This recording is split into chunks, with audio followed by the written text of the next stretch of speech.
भारतीय इतिहास में साल 1947 बेहद खास रहा है। एक तरफ तो इस साल भारत को आज़ादी मिली, तो वहीं भारत को ये आज़ादी विभाजन की कीमत पर मिली थी। कुल मिलाकर साल 1947 भारत के लिए त्रासदी भरा साल था। नमस्कार, मैं हूं अपराजिता सिंह और आप देख रहे हैं पराक्रम।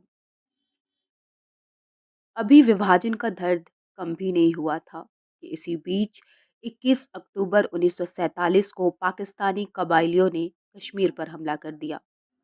इन हमलावर कबायलियों को पाकिस्तानी सेना का समर्थन हासिल था।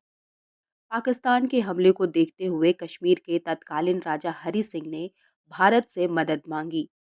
भारत ने मदद के लिए कश्मीर के राजा हरि सिंह के सामने विलय की शर्त रखी थी। दरअसल 1947 में अंग्रेजों के भारत छोड़ने के पहले और बाद में जम्मू और कश्मीर की रियासत पर नए बने दोनों देशों में से किसी एक में विलय का भारी दबाव था। भारत के बंटवारे पर हुए समझौते के दस्तावेज के अनुसार 500 से ज्यादा रियासतों के राजाओं को दोनों देशों में से किसी एक को चुनने का अधिकार था। इनमें से ज्यादातर रियासतों ने भारत के साथ विलय कर लिया था, पर कश्मीर के महाराजा हरि सिंह अपनी रियासत को स्वतंत्र रखना चाहते थे और उन्होंने किसी भी राष्ट्र से जुड़ने से इनकार कर दिया था। लेकिन कश्मीर पर पाकिस्तानी कबायलियों के हमले के बाद राजा हरि सिंह कश्मीर के भारत में विलय को तैयार हो गए। विलय के दस्तावेज पर समझौता होने के बाद भारत ने पाकिस्तानी कबायलियों को खदेड़ने के लिए कश्मीर में सेना भेजी। इसके बाद भारतीय सेना जम्मू कश्मीर में कबायलियों का सामना करने के लिए विमान और सड़क मार्ग से पहुंच गई। बारामूला में कर्नल रंजीत राय के नेतृत्व में सिख बटालियन काफी बहादुरी से लड़ी, लेकिन बारामूला और पट्टन शहरों को नहीं बचा पाई। बारामूला में कर्नल राय वीर गति को प्राप्त हो गए। बाद में उन्हें महावीर चक्र से अलंकृत किया गया।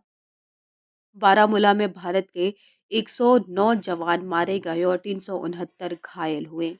उधर श्रीनगर की वायुसेना पट्टी की ओर तेजी से बढ़ रहे हमलावरों को 4 कुमाऊं रेजिमेंट के मेजर सोमनाथ शर्मा के नेतृत्व में मात्र एक कंपनी ने रोका। इसी कार्रवाई में मेजर शर्मा मारे गए और मरणोपरांत उन्हें भारत का पहला परमवीर चक्र दिया गया।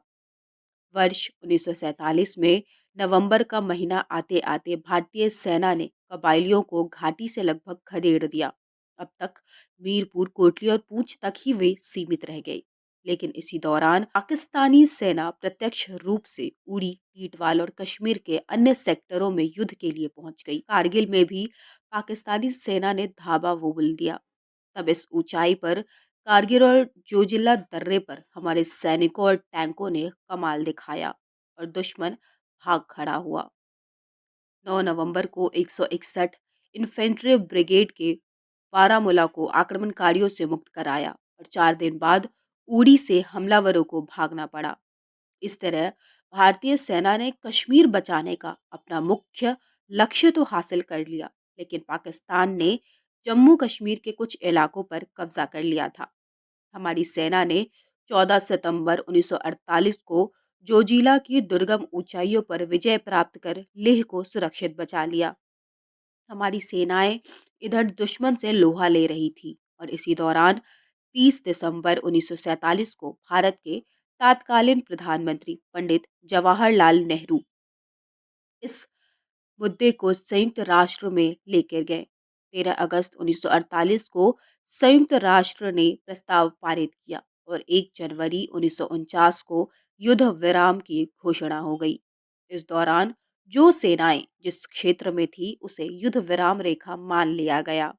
तब तक हमारी सेनाओं ने पाकिस्तानी सेना और कबायलियों द्वारा कब्जा किए गए 8,42,583 वर्ग किलोमीटर क्षेत्र पर दोबारा कब्जा कर लिया था। दरअसल हमारी सेनाएं और आगे बढ़ ही रही थी, युद्ध विराम की घोषणा हो गई और जम्मू कश्मीर का कुछ भाग पाकिस्तान के कब्जे में चला गया, जिसे पाकिस्तान अपना मानता है और इसे पाकिस्तान अधिकृत कश्मीर कहा जाता है। गिलगित, मीरपुर, मुजफ्फराबाद, बाल्टिस्तान पर पाकिस्तान का कब्जा हो